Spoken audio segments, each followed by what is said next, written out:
Cute baby அத்தியாயம் 9. நான் உங்கள் சுராமிகா சுரேஷ். ஏன் சாப்பிடவில்லை என்று அன்பு கேட்க அவள் அதிர்ச்சியாகவும் பயமாகவும் அவனை பார்த்தாள்.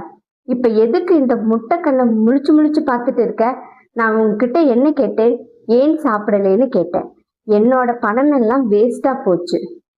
தன் கால்களை இறுக்கமாக கட்டிப்பிடித்து உட்கார்ந்திருந்தவள் தன் பெருவிரலை தேய்த்து கொண்டே, உங்களுக்கு எவ்வளவு செலவானது என்று சொல்லுங்க, அதை நான் மாமா கிட்ட சொல்லி வாங்கி கொடுத்துட்றேன்.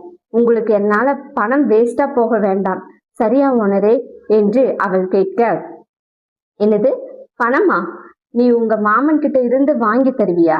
சரியா போச்சு போ. உனக்கு இருக்கிற இடமெல்லாம் இடமே இல்லாம அலைஞ்சிட்டு இருக்கிற, இதுல வேற உன் மாமன் உனக்கு பணம் வேற தர போறானா? சூப்பர் நடத்துற, சூப்பரா நடத்துற. போகுது போடி, போய் உன் வேலையை பாரு. அவளுக்கு புஷ் புஷ் என்று கோபம் வந்தது. ஆனால் அடக்கி வைத்து கொண்டு அவனை பார்த்து உட்கார்ந்தாள். இங்க பாரு, இனிமேல் நான் உனக்கு ஆர்டர் பண்ணவே மாட்டேன். என்ன ஆனாலும் சரி, நீ சாப்பிட்டாலும் சரி இல்ல பட்டினியா இருந்தாலும் எனக்கு பிரச்சனை கிடையாது. இப்படியே கடந்து சாகு. அப்பமாவது உனக்கு புத்தி வருதான்னு பார்ப்போம். தேவையில்லாம எதுக்கு அந்த வீட்டுக்கு வந்து உன்னை பார்த்தாலே ஸ்னேகா ரைஸ் ஆகிறான்னு தெரியுது. அப்புறம் என்ன? ஏன் கொஞ்சம் அடங்கிட்டு பொத்துக்கிட்டு இந்த வீட்டுல இருக்க வேண்டியது தானே? பிரியா இன்னும் அவனை முறைத்து பார்த்து கொண்டே உட்கார்ந்திருந்தாள். ஓனரே ஓனரே, என்ன எதுக்கு கூப்பிட்டே இருக்க? நான் தான் உன் கழுத்துல தாலி கட்டினேன் என்று உனக்கு தெரியும், அப்படித்தானே? அதனால தானே என்ன அப்படி கூப்பிடுற? பிரியா எதுவும் சொல்லவில்லை. குட்டிச்சாத்தா, உன்கிட்டதான் பேசிக்கிட்டு இருக்கேன், ஏதாவது பேசி தொலை. எனக்கு இப்போ வாழைக்காய் சிப்ஸ் தேன் மிட்டாயும் வேணும், போய் வாங்கிட்டு வாங்க என்று பிரியா சொல்ல, டேபிளில் சாய்ந்து நின்று கொண்டிருந்தவன் பட்டென்று சறுக்கி விழுந்தவன் போல எழுந்து நின்றான். நீ என்ன கேட்ட என்று அவன் புருவங்களை சுருக்கி கேட்க, ஓனரே உனக்கு காது கேட்காதா? சும்மா ஃப்ரெண்டுக்காக சொல்லி தாலி கட்டினா மட்டும் போதாது, சும்மா நிக்காம தாலி கட்டின கடமைக்கு ஏதாவது செய்யணும். எனக்கு இந்த தாலியோட ஓனர் நீதான். அப்போ எனக்கு என்ன தேவையோ அது நீதானே வாங்கிட்டு வரணும். ஓடி போய் வாழைக்காய் சிப்ஸ் தேன் மிட்டாய் வாங்கிட்டு வான்னு சொன்னேன். பொடி குந்தாணி, உன்னை இந்த வீட்டுக்குள்ள ஏத்துறதே பெரிய விஷயம். இதுல வேற உனக்கு வாழைக்காய் சிப்ஸ் தேன் மிட்டாயும் நான் வாங்கிட்டு வருவேன்னு நினைப்பியா? கனவுல கூட நடக்காது. அது நான் வாக்கிங் போறேன், நீ சாப்பிட்டா சாப்பிடு, சாப்பிடாம இருந்தா போயிட்டே இரு.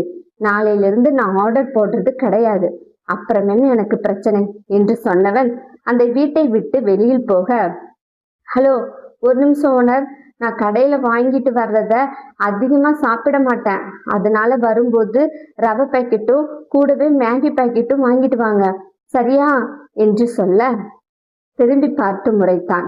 ஓனரே, முறைக்கிறதெல்லாம் அப்புறமேல் வச்சுக்கோங்க, சத்தியமா ரொம்ப பசிக்குது, எனக்கு இதெல்லாம் பிடிக்கல, மறக்காம வாங்கிட்டு வந்தீங்கன்னா நானே செஞ்சு சாப்பிட்டு இருப்பேன், ப்ளீஸ் ஓனர் என்று பாவம் போல சொல்ல, முடியாதுடி என்று கதவை இழுத்து சாத்தி கொண்டு வெளியே போனான். நடந்து போய்கொண்டிருக்கும் போது ஸ்னேகாவும் ஜாயின் பண்ணி கொள்ள இருவரும் ஒருவர் தோளில் ஒருவர் கை போட்டு கொண்டு, எங்கடி அவனை காணல, அதோ பின்னாடி வந்துட்டு இருக்கான்ல என்று அவளும் சொல்ல, அன்பு திரும்பி பார்க்க கார்த்தி நடந்து வந்து கொண்டிருந்தான். ஏண்டா கார்த்தி, பாடி கட் மாதிரி அவ பின்னாடியே வந்துகிட்டு இருக்க?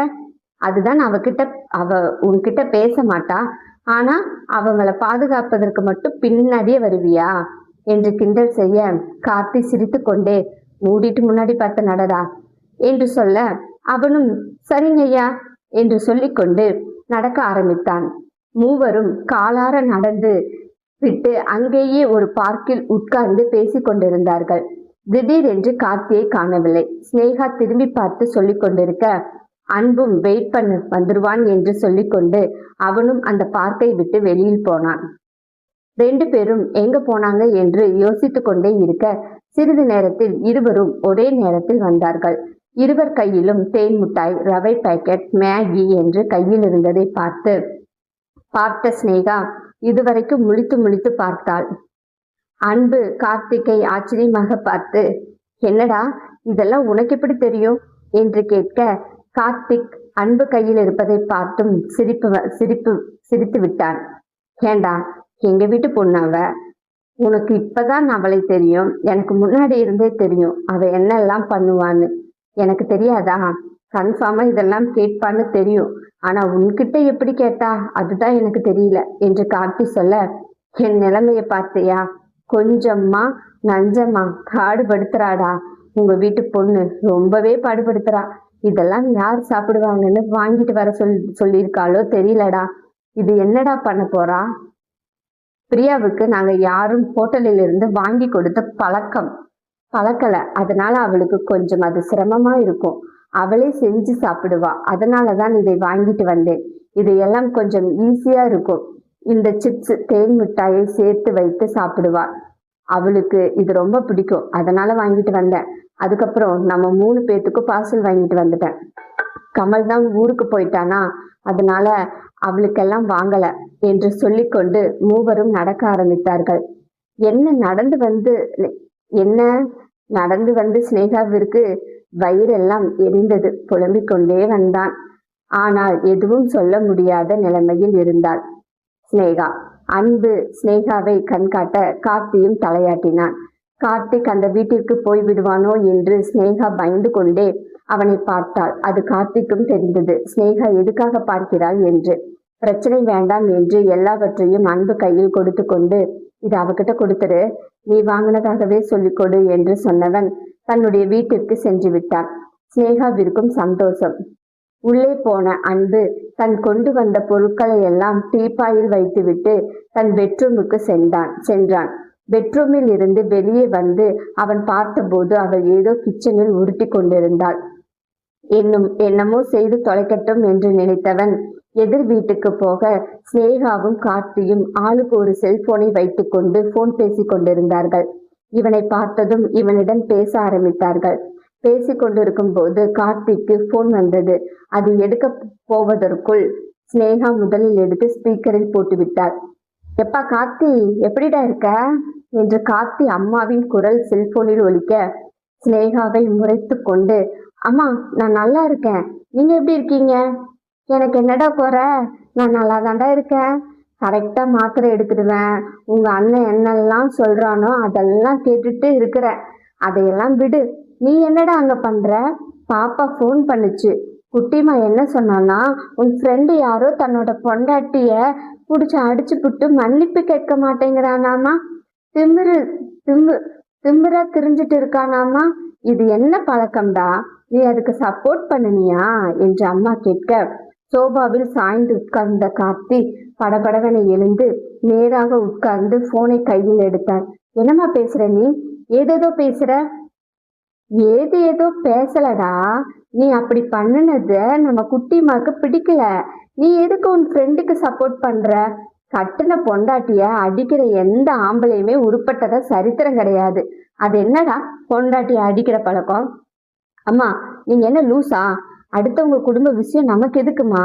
டேய், அடுத்தவங்க குடும்ப விஷயமா? உன்னோட ஃப்ரெண்டோட குடும்பம்னு சொன்னாலே குட்டிமா. தேவையில்லாத வேலை பார்க்காத.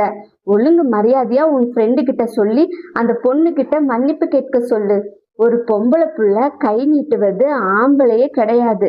நம்ம ஊர்ல பிறந்துட்டு நீ அவனுக்கு சப்போர்ட் பண்ற பாத்தியா? உன்னைதாண்டா எடுத்து போட்டு அடிக்கணும் முதல்ல.